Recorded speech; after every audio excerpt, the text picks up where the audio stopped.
Good morning. My dear brothers and sisters, our gospel this morning demonstrates two attitudes.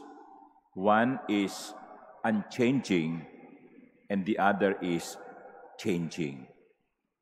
Unchanging attitude, changing attitude. First, the unchanging. And that is shown by the woman who happens to be a non-Jew, a Greek, a Syro-Phoenician by birth. She was at first rejected by the Lord. Ang sakit pa nga na sinabi ng Panginoon hindi karapat dapat ang mga asong kumain ng mga pagkain para sa mga bata. Imagine you are being compared to dog. But the attitude of the woman was unchanging. She did not surrender. She did not stop praying. I think that is also a reminder to us. In life, many times we do not get what we pray for immediately. Ang Diyos naman, hindi parang ATM no? Na you go to ATM, you bring your card, you insert it, and then you withdraw and money comes out. Of course, that presupposes there is money, no, in your account, no? Kasi kung wala naman laman yung account mo, kahit na pangparit-parito ka doon sa ATM, walang lalabas diyan. But sometimes that is our attitude towards God.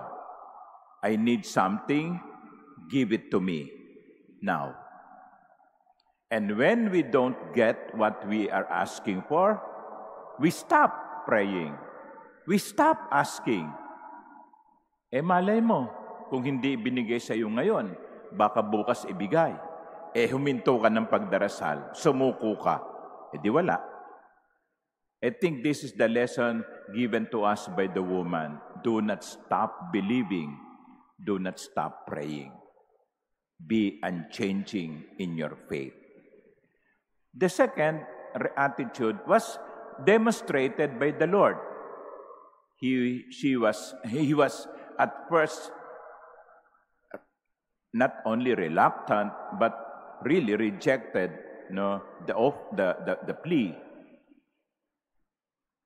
But when he saw the faith of the woman, he changed his attitude. He was amazed by the faith of the woman. That is also a lesson to us. Sometimes our perceptions may be right or may be wrong. But are we willing to change our perception? Are we willing to change our attitude towards persons? O baka tayo yung, basta, nasabi ko na.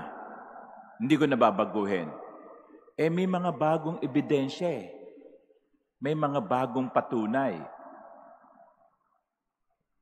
Yan ang commission ay mahirap, makipagtalo sa mga sarado ang isip. Yung mga tao na iisa lang ang paniniwala. Para silang mga kabayo sa labas do sa mga yung karitela.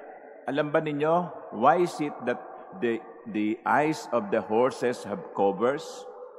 So that they can only see towards one direction. Para hindi mahirap i-guide. Sometimes people are like that. Our eyes are covered in such a way that we can only see one side. But there are several sides to stories. Hindi Pag pinaniwalaan natin, tama na yon kahit merong ibang patunay. We can also be stubborn at times, believing that this is always so. Jesus changed his attitude towards the woman because of her faith. So, my dear sisters and brothers, unchanging, changing. Amen.